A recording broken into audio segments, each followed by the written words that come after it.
అందరూ అది చూచి ఈయన పాపి అయిన మనుష్యుని యొద్ద బస చేయ వెళ్ళనని చాలా సణుగుకొనిరి. చదువమ్మా. జక్కయ్య నిలువబడి, ఇదిగో ప్రభువా, నా ఆస్తిలో సగము బీదలకిచ్చుచున్నాను. నేనెవని యొద్దనైనను అన్యాయముగా దేనినైనను తీసుకున్న ఎడల అతనికి 4 గంతలు మరలా చెల్లింతునని ప్రభువుతో చెప్పెను.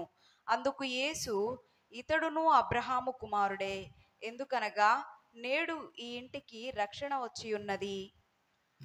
ఇంకా నశించిన దానిని వెదికి రక్షించుటకు మనుష్య కుమారుడు వచ్చెనని అతనితో చెప్పెను. చాలు. దేవునికి స్తోత్రం. మరి చిన్నప్పటి నుంచి కూడా మనం వింటూ ఉంటాం కదా, సండే స్కూల్ స్థాయి నుంచి జక్కీ కదా మనందరికీ తెలుసు. ఇందాక అయ్యగారు రూమ్లో మాట్లాడినప్పుడు కూడా జక్కీ గురించి జ్ఞాపకం చేశారు. మరి ఇదొక చరిత్ర. యేసుక్రీస్తు ఈ లోకంలో శరీరధారిగా జీవించినటువంటి సమయాల్లో కొన్ని సందర్భాలని, కొన్ని విశేషాలని అన్నీ రాయలేదు, కానీ కొన్నిటిని బైబిల్లో వ్రాశాడు.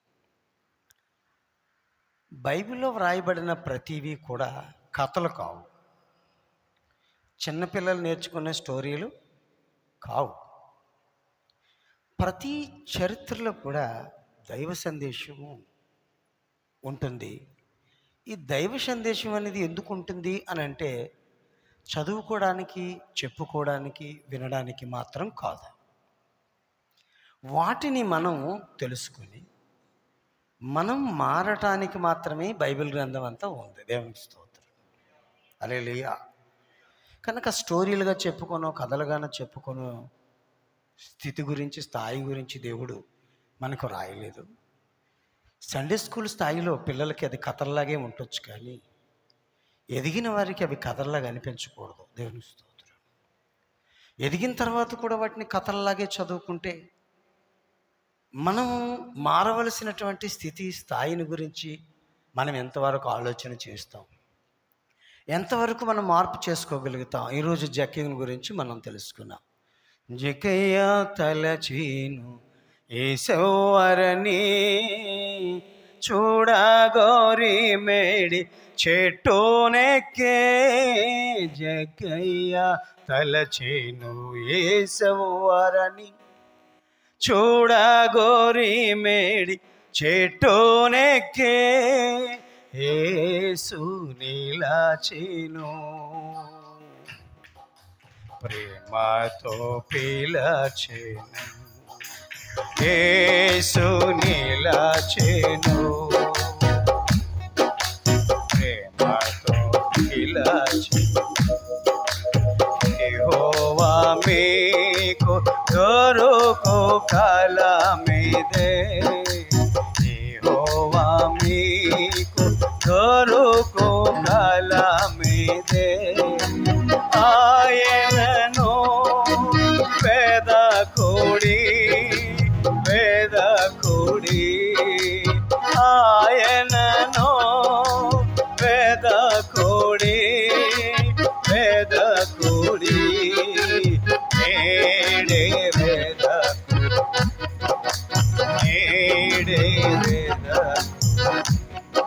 హల్లెలూయా. కనుక ఈరోజు మనం ఎవరి గురించి తెలుసుకోబోతున్నాం తెలుసా? హల్లెలూయా. చెట్టెక్కి దిగిన జక్కయ్య గురించి మనం తెలుసుకోవట్లేదు. చెట్టు కింద ప్రభువు నిలిపిన జక్కయ్యని గురించి మనం తెలుసుకోబోతున్నాం. దేవుని స్తోత్రం. హల్లెలూయా, హల్లెలూయా. ఇప్పుడు దాకా ఒకళ్ళు చెట్టు ఎక్కి దిగినటువంటి జక్కయ్య గురించి చెప్పుకోవచ్చు, కానీ యేసుక్రీస్తు దగ్గర చాలామంది జనాంగం ఉన్నారు, మంది మార్బలం చాలామంది ఉన్నారు. యేసుక్రీస్తుని వాళ్ళందరూ కూడా వెంబడిస్తున్నారు. యేసుక్రీస్తు పరిశుద్ధుడు, పవిత్రుడని వాళ్ళందరూ కూడా వెంబడిస్తున్నారు. అయితే యేసుక్రీస్తు యొక్క ఆ నడకని ఆపగలిగినటువంటి ఒక వ్యక్తి గురించి మనం తెలుసుకుంటున్నాం. మేడి చెట్టు కిందకు వచ్చినప్పుడు యేసుక్రీస్తు యొక్క నడక ఎందుకు ఆగింది, దేనిని బట్టి అతడు ఆగాడు, ఎక్కడ ఆగలేనటువంటి ఆయన ఎందుకు ఈరోజు ఇక్కడ ఆగుతున్నాడు, వెనక ఎంతోమంది జనాంగం ఉన్నారు, కానీ అతన్ని ఆపగలిగిన వారు ఎవరు లేరు. ఈరోజు జక్కయ్య మాత్రమే ఆయన ఆపగలిగాడంటే కారణం ఏంటంటే అక్కడ మనం తెలుసుకుంటున్నాం కదా, మొదటి అధ్యాయంలో మనం చదువుకున్నాడు, తీయక్కర్లేదు, మళ్ళీ చెప్తాను, జాగ్రత్త వినండి. యెరికో పట్టణంలో యేసుక్రీస్తు సంచరించుచున్నటువంటి సందర్భంలో యెరికో పట్టణంలో జక్కయ్య అనే ఒక ధనవంతుడు మనకు కనబడతాడు. ఎవరండి? ధనవంతుడు మనకు కనబడతాడు. ఈ ధనవంతుడి లోపల యేసుని చూడాలని ఒక కోరిక మనకు కనబడుతుంది. ఎవరిని చూడాలని? ఎవరిలో కాదు, అది దేవుని స్తోత్రం. హల్లెలూయా. ఇప్పుడు అందరికీ యేసుక్రీస్తు అంటే ఎవరికి కావాలి? అన్నార్తులకు కావాలి, బలహీనులకు కావాలి, బడుగు వర్గాలకు కావాలి, పేదవారికి కావాలి, రోగులకు కావాలి. అన్నీ ఉన్నటువంటి జక్కయ్యకి యేసుకి ఎందుకు కావాలి? హల్లెలూయా. ఈరోజు యేసుక్రీస్తు పాదాలు ఎందుకు అక్కడ నిలబడిపోయాయి? ఊరికినే నిలబడతాయా? ప్రతి ఒక్క ఇంటి దగ్గర ఆగుతాడా? ఆయన చెప్పినటువంటి మాటలు మనం చూస్తున్నాడు. మొదట్లో అతడు జక్కయ్య ధనవంతుడిగా కనబడ్డాడు. యేసుక్రీస్తు ఎవరో చూడాలని చెప్పి అనుకున్నాడు, చూడలేకపోయాడంట, పొట్టుగా ఉంటాడంట. ఆయన ఒక మేడి చెట్టు ఎక్కి ఈ చెట్టు కింద నుంచి ఇట్లా వెళ్తాడు కనుక ఆయన చూచి ఆయన వెళ్ళిపోయిన తర్వాత దిగి ఇంటికి వెళ్ళిపోదాం అనుకున్నాడు. దేవుని స్తోత్రం. కానీ ఇక్కడ సమస్య అది కాదు. అసలు ఆయన్ని చూడాలని ఈయనకి ఎందుకు కోరిక కలగాలి? ఆ కోరికే యేసుక్రీస్తుని మేడి చెట్టు కింద నిలబెట్టింది. దేవుని స్తోత్రం. నువ్వు గుడికి వస్తే నిలబెట్టలేవు, కానుకలు ఇచ్చినా ఆయన నిలబెట్టలేవు, నువ్వేం కార్యాలు చేసినా ఆయన నిలబెట్టలేవు. ఆయన గురించినటువంటి ఆసక్తి మాత్రమే ఆయన నిలబెడుతుంది, నీ దగ్గర తీసుకొచ్చి. దేవుని స్తోత్రం. హల్లెలూయా. కనుక ఇక్కడ ఆయన చెట్టు మీద ఉన్నాడు, ఈయన చెట్టు కింద ఉన్నాడు. ఆయన వెళ్ళిపోతున్నాడు, చెట్టు కింద ఆగిపోయాడు. పైన జక్కయ్య ఉన్నాడు అన్న సంగతి ఎవరికీ తెలియదు, కానీ యేసుక్రీస్తుకి తెలుసు. జక్కయ్య ఒక్కడే కాదు, ఈరోజు నువ్వు తెలుసు, నేను తెలుసు, మనందరం తెలుసు. తెలుసు అని అంటే ఏంటి? తెలుసు నీ ముక్కు ముఖం కాదు నేను చెప్పేది. కొంచెం మాటలు గట్టిగా ఉంటాయి, ఘాటుగా ఉంటాయి, కొంచెం ఇబ్బంది పడకండి. దేవునికి స్తోత్రం. హల్లెలూయా, హల్లెలూయా, హల్లెలూయా.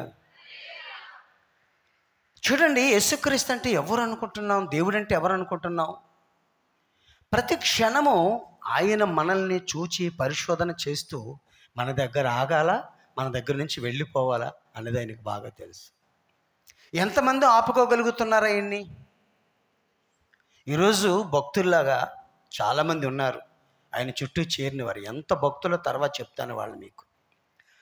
యేసుక్రీస్తు చెట్టు దగ్గరకు వచ్చిన తర్వాత అన్నాడు జక్కయ్య, త్వరగా కిందికి రా, నేడు నేను నీ ఇంట్లో ఉండవలసింది అన్నాడు.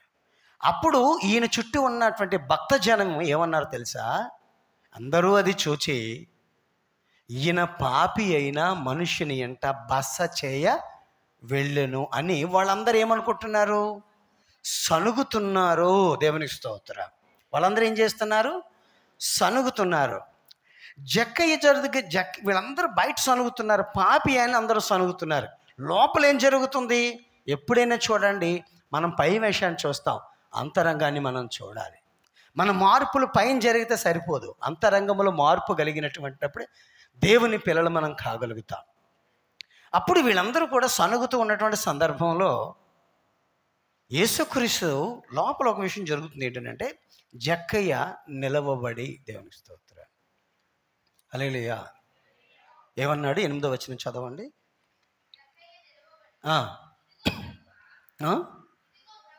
ఏమంటున్నాడండి? కదా, ముందు ఎవరిని చూద్దామని వెళ్ళాడు? గట్టిగా చెప్పాలా? ప్రభువుని చూద్దామని వెళ్ళాడా? యేసుని చూద్దామని వెళ్ళాడా? యేసు వేరు, ప్రభు వేరు కదా.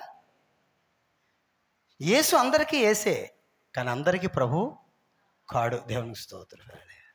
ముందు నేను యేసుని చూద్దామని, యేసు ఎవరో చూద్దామని వెళ్తే ఈరోజు యేసుక్రీస్తు ఎవరని అర్థమైంది ఆయనకి? మరి మనకు అర్థమైందా? హల్లెలూయా. ప్రభు అంటే ఏంటి? ప్రభువా ప్రభు అని పిలుచు ప్రతివాడు పరలోక రాజ్యానికి చేరడు. అర్థమవుతుంది కదా మనకి. హల్లెలూయా. నా చిత్తం చొప్పున చేయవాడు పరలోక రాజ్యం చేరుతాడు. ఇప్పుడు యేసుని చూద్దామని వెళ్ళినటువంటి వ్యక్తి యేసుక్రీస్తు ఇంట్లోకి వచ్చిన తర్వాత ఈరోజు ప్రభువై కూర్చున్నాడే. ఇప్పుడు ప్రభు అయితే ఈయన ఇప్పుడు ఏం చేయాలి? జక్కయ్య ఏం చేయాలి అంటే తన ప్రభు యొక్క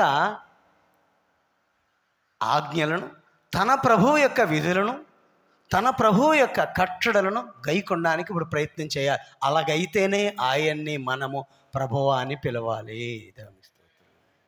హల్లెలూయా. మనం యేసు ప్రభు అని ప్రార్థన చేయొచ్చు, కానీ హృదయాల్లో ప్రభువుగా ప్రతిష్ఠించబడాలి అని అంటే అందరికీ అది సాధ్యం కాదు. ఆయన ప్రభువుగా చేసుకున్నాడు. మరి ప్రభువా అని పిలిస్తే ఎందుకు ప్రభు అని? మా అంతకుముందు ఎట్లా ఉన్నావు, ఇప్పుడు ఎట్లా ఉన్నావు? మరి ప్రభువాని పిలవక ముందు నీ జీవితం ఎట్లా ఉంది? ప్రభువాని పిలిచిన తర్వాత నీ జీవితం ఎట్లా మారాలి? మారకుండా ప్రభువాని పిలిస్తే సుఖమేముంది? బైబిల్ వాక్యం చెప్తుంది కదా మనకి. ఇప్పుడు ఆయన ఏం చెప్పాడు? ప్రభువా నా ఆశీర్వాదం సగం పేదలకు ఇస్తున్నాను. నేను ఎవరి దగ్గరైనా అన్యాయంగా దేన్నైనా తీసుకుంటే 4 మరలా చెల్లిస్తానని చెప్పినప్పుడు యేసుక్రీస్తు ఆయన గురించి ఇచ్చినటువంటి నిర్వచనం ఏంటనంటే, ఇతడును అబ్రహాము. సరే, నాకు ఒక నచ్చని మాట ఏంటంటే, ఇప్పుడు జక్కయ్య అన్నవాడు దేవుని కుమారుడైన అవ్వాలి, యేసుక్రీస్తు శిష్యుడైన అవ్వాలి కదండి. అబ్రహాముని గురించి ప్రస్తావన ఎందుకు వచ్చింది ఇక్కడ? ఇక్కడ అబ్రహాం ఎవరు? యేసుక్రీస్తు కంటే గొప్పవాడు కాదు కదా, తండ్రి కంటే గొప్పవాడు కాదు కదా. ఇదిగో ఇతడు నా శిష్యుడు అయ్యాడని చెప్పుకుంటే బాగుండేది, లేకపోతే నా తండ్రికి ఇతను కూడా కుమారుడుగా మారాడని చెప్పుకుంటే బాగుండేది. కానీ ఈరోజు ఏమని చెప్తున్నాడు ఆయన? హల్లెలూయా. అంటే ఏదో విశేషం లేకుండా ఇతడు అబ్రహాము కుమారుడుగా చేర్చబడ్డా? యేసుక్రీస్తు నోట అబ్రహామునికి ఇతడు కుమారుడు అయ్యాడని అంటే అతను ఎంత గొప్పవాడై ఉండాలి? దేవుని స్తోత్రం. ఆయన గురించి ఎందుకు ప్రస్తావన ఇక్కడ తీసుకొని రావాలి? సర్ప సంతానమా, రాబోచున్న ఉగ్రత నుంచి మిమ్మల్ని తప్పించుకొనమని బుద్ధి చెప్పినవాడు ఎవడో? హల్లెలూయా. అబ్రహాము మాకు తండ్రి అని మీలో మీరు చెప్పుకొన తలంచవద్దు. దేవుని స్తోత్రం. అంటే అర్థం ఏంటనంటే, మనం చెప్పుకున్నంత మాత్రానే అబ్రహాం మనకి తండ్రి కాడు. అబ్రహాం మనకి తండ్రి కావాలంటే అసలు మనకు ఉన్నటువంటి లక్షణాలు ఏంటి, గుణగణాలు ఏంటి? ఈరోజు అబ్రహాము కుమారుడు గురించి మనం తెలుసుకుందాం. ఎవరు అబ్రహాము కుమారులు అవుతారు, ఎట్లాంటి వాళ్ళు అవుతారు అనే విషయాన్ని మనం దేవుని గ్రంథంలో నుంచి మనం తెలుసుకుందాం. రోమీలకు రాసినటువంటి పత్రికలోనండి, రోమీలకు రాసిన పత్రిక 4వ అధ్యాయము, రోమపత్రిక 4వ అధ్యాయము మొదటి నుండి చదువుకుందామండి. రోమపత్రిక 4 మొదటి నుండి.